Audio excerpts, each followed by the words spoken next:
Oui, bonjour Adrien Quatennens. Bonjour, On ne vous attendait pas ce matin. Ce n'est pas vous qui étiez l'invité d'RTL qui consacre les 2 dernières semaines avant le premier tour à tous les candidats. C'était Jean-Luc Mélenchon, mais il a annulé sa venue dans la matinale. Alors, pour quelle raison ? Il a peur ? Il est trop fatigué ? Oh non, je ne crois pas que ce soit un problème de peur ou de fatigue.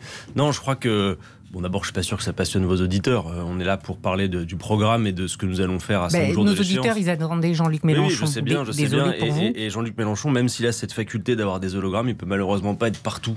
Voilà. Et donc, ce matin, on m'a demandé de le remplacer parce que vous savez que ce soir, on a un grand événement avec un meeting depuis Lille qui sera retransmis en direct en simultané dans 12 villes. Et c'est beaucoup de travail, de préparation. Tous les candidats sont soumis à ce régime. Quelqu'un qui ne peut pas se lever à 7h, vous pensez qu'il peut être président ? Mais Jean-Luc Mélenchon fait des matinales politiques et se lève à 7h. Je ne sais pas spécifiquement pourquoi est-ce que vous nous demandez... Ce qui est troublant, c'est que c'est la 2e fois en un mois. Donc on se dit, est-ce qu'il n'y a pas un message pour les auditeurs de RTL ? Ah bah non, pas du tout. Je veux dire, on a répondu à toutes vos invitations, on est là. Non, justement, non. Bah écoutez, moi, peu importe où je suis invité, je viens avec ce que nous avons à dire. Donc nous sommes là ce matin pour répondre à vos questions. Mais on est bien d'accord, c'est pas vous qui êtes le candidat à l'Élysée. Bien sûr, mais c'est une équipe aussi autour du candidat et le candidat peut pas être partout. Et ce matin, il les avait autres une le contrainte. font. Mais je crois d'ailleurs, Alba Ventura, sauf erreur de ma part, que les gens de l'équipe de campagne que vous avez eu en ligne pour cette invitation vous ont dit déjà que sans doute ce serait compliqué pour ce matin. Voilà, ça n'a pas été possible. Non. Enfin bref, on a trouvé beaucoup de solutions. Nous avons aussi notre agenda de campagne et en effet, ce matin, il on ne pouvait voulait pas être à savoir votre s'il micro. était très fatigué ou pas. Ni très fatigué, ni fâché d'aucune manière avec RTL. Vous, par contre, vous l'êtes, je comprends. Oui, mais on ça est n'est pas assez déçus. Ça n'est pas notre cas.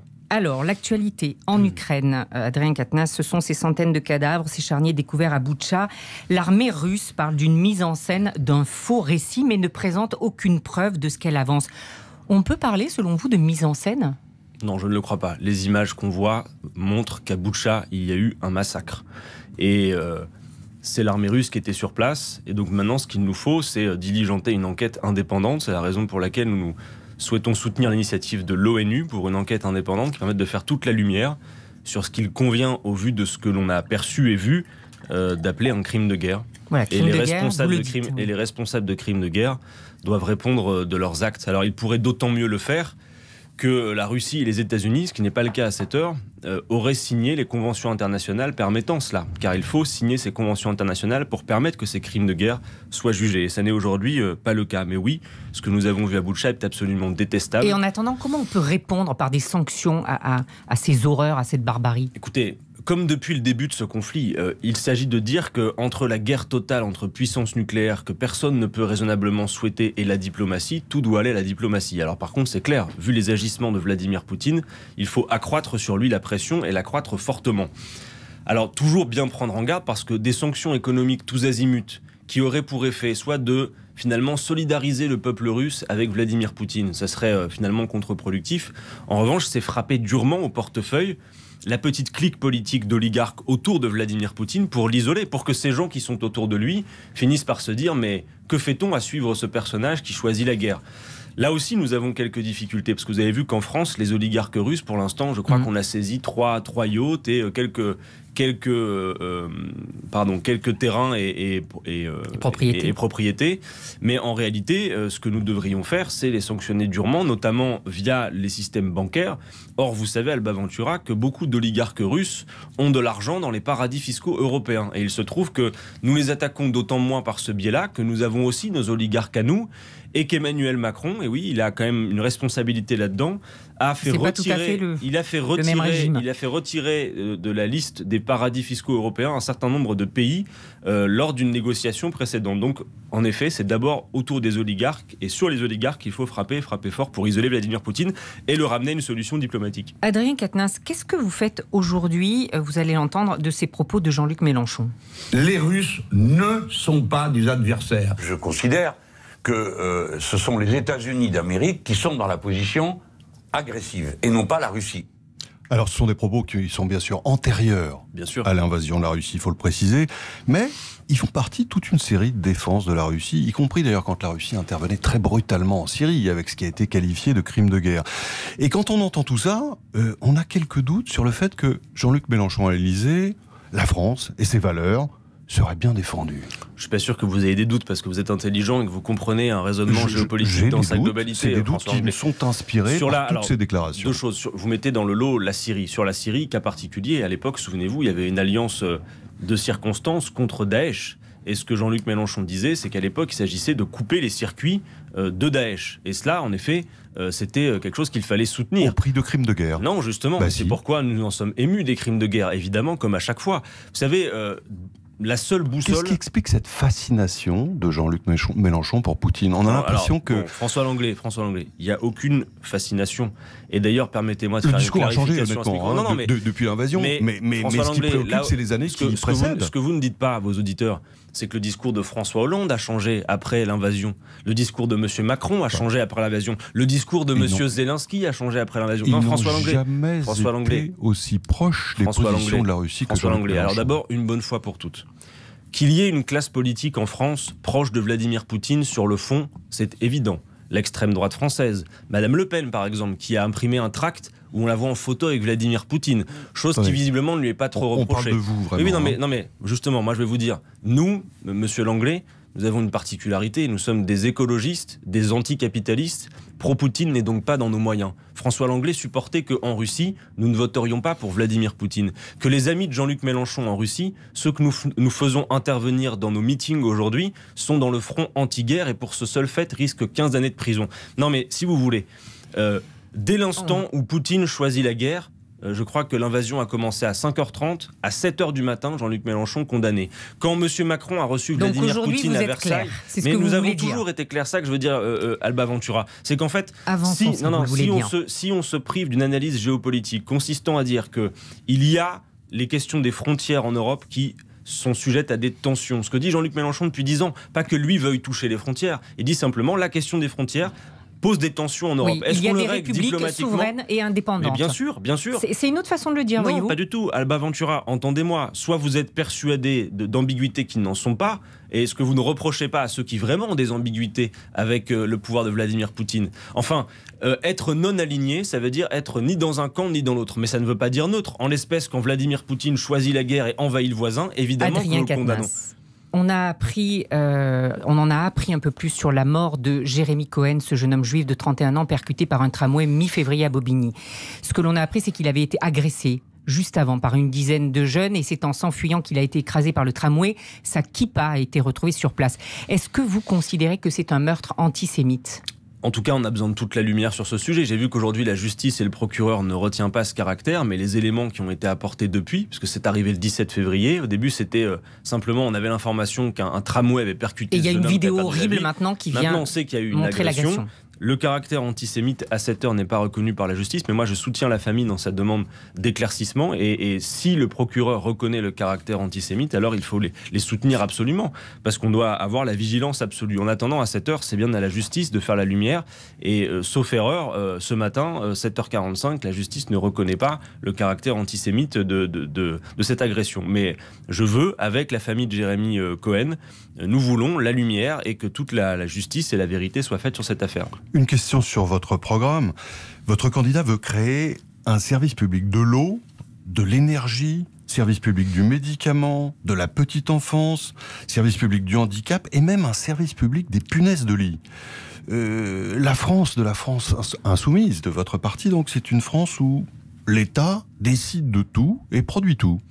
Non, c'est une économie mixte, François Langlais, où il y a une économie privée, mais où il y a aussi un certain nombre de pôles publics, là où nous avons des choses à faire et que le marché n'accomplit pas. On vient d'en faire une liste rapide, mais impressionnante. Oui. Et par exemple, regardez, si on s'arrête sur quelques-uns des exemples que vous avez donnés, le pôle public de l'énergie, ça me semble être une absolue nécessité. Il existe d'ailleurs avec EDF aujourd'hui. Ah non, il n'existe pas. Vous 84% pour l'État. Oui, sauf qu'aujourd'hui, c'est l'ouverture à la concurrence, vous le savez, et d'ailleurs, c'est la Commission européenne qui a exigé cette ouverture à la concurrence. On a d'ailleurs dit aux Français, ça va baisser les prix, et le résultat, on le voit, c'est que les prix ont augmenté comme pas possible. D'ailleurs, on fait même un prix bloqué. Le prix bloqué pour sauver le marché. Le prix bloqué pour sauver le marché, c'est le prix auquel EDF doit refourguer à ses propres concurrents sa production pour que le marché existe. Tout ça est une absurdité. Vous voulez bloquer les prix, vous seriez exactement dans les mêmes mécanismes. Hein. C'est-à-dire C'est-à-dire qu'à partir du moment où on bloque les prix, forcément il y a quelqu'un qui paye, et en général c'est l'État. C'est pas l'utilisateur qui paye, mais c'est le contribuable. C'est là que vous faites une erreur de diagnostic, François Langlais. Pardon, parce que regardez, moi j'ai entendu en effet par exemple Madame Le Pen qui refuse le blocage des prix parce qu'elle dit oula, les pétroliers vont-ils rentrer dans leurs frais ? Très franchement, dont on parle, honnêtement. Attendez, bien sûr, mais c'est important de... Il y a une élection présidentielle dans 5 jours, ça vous aura pas échappé. C'est important de comparer les programmes. Nous voulons bloquer les prix. Pourquoi ? D'abord parce que les Français sont saisis à la gorge aujourd'hui, vous le savez.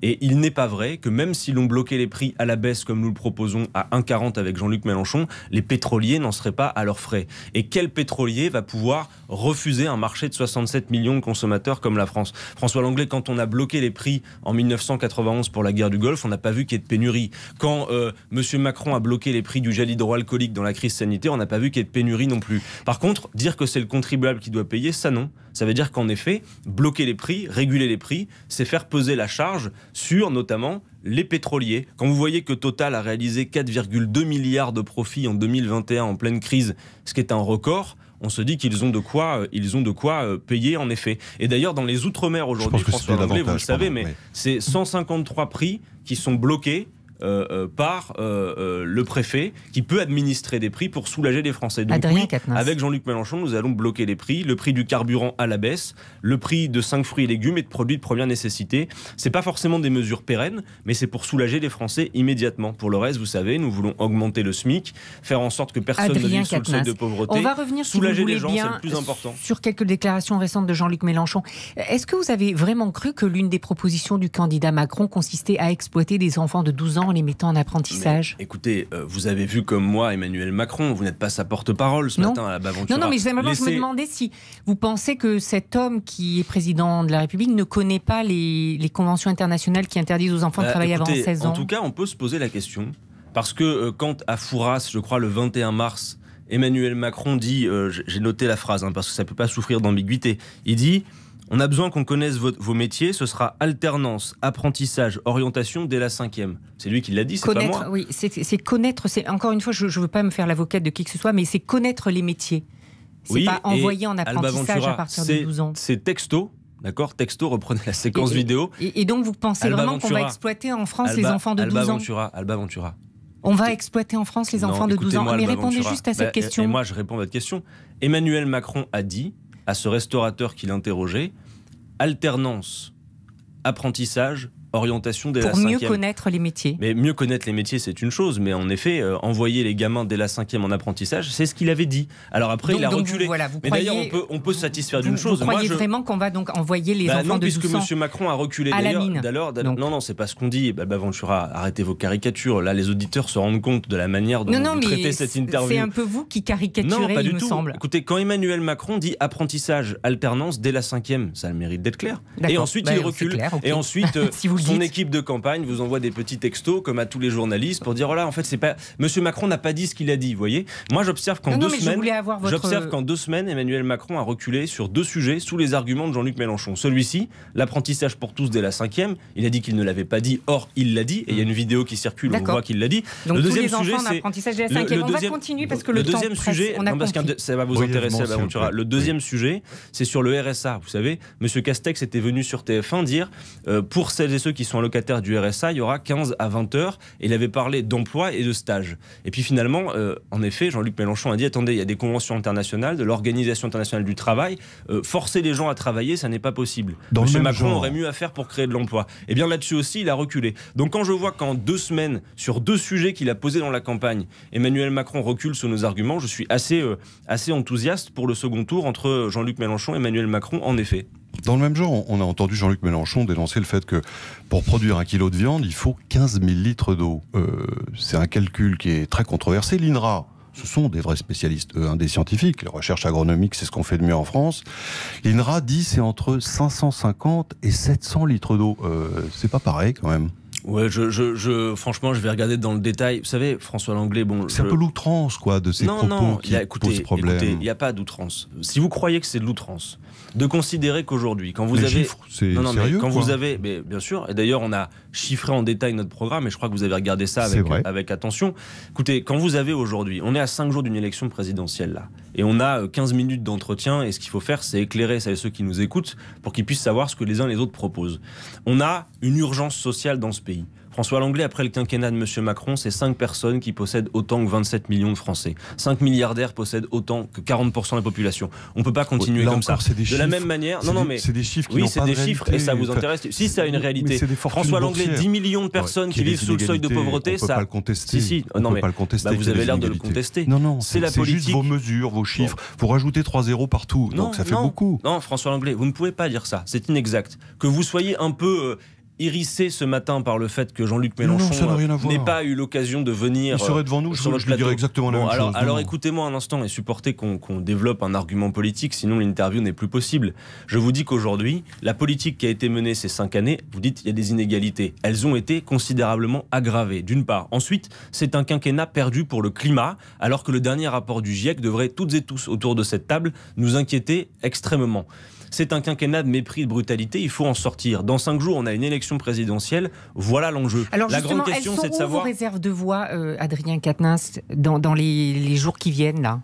Écoutez, dès l'instant où Jean-Luc Mélenchon est, comme dans le dernier sondage hier, à 17%, au seuil du second tour, et que la question qui est posée, c'est...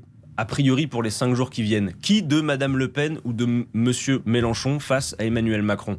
Je crois que toutes les femmes, tous les hommes qui ont intérêt au changement doivent pouvoir saisir ce bulletin de vote. Alors d'une part, il y a l'accroissement de la participation. On sait que jusqu'à la dernière minute, des femmes et des hommes qui ne sont pas encore rentrés dans l'élection présidentielle vont s'y intéresser. Et moi je leur dis, si vous aspirez au changement, c'est ce bulletin de vote qu'il faut saisir. Ensuite, il y a aussi les femmes et les hommes de gauche que j'entends, et j'entends certains responsables politiques dire le vote de premier tour, c'est un vote pour se faire plaisir. Non, dimanche, il ne s'agit pas de se faire plaisir, ni d'attribuer un score à un parti, il s'agit de la vie du pays pour les 5 prochaines années et de changer la vie. Voilà, si Jean-Luc Mélenchon est face à Emmanuel Macron au second tour, on aura un grand référendum sur les grandes questions. Est-ce qu'on augmente le SMIC à 1 400 €? Est-ce qu'on ne fait rien? Est-ce que c'est la retraite à 65 ans avec M. Macron ou à 60 ans avec Jean-Luc Mélenchon? Est-ce qu'on fait la planification écologique? Fini, Adrien on ne peut pas Quatennens, perdre 5 années. C'est dommage par contre qu'on ait perdu 5 minutes pour parler de l'agenda de Jean-Luc Mélenchon. Non, c'est pas dommage, c'était utile. Merci beaucoup. Merci de m'avoir invité. Et c'était le choix de Jean-Luc Mélenchon de ne pas venir ce matin.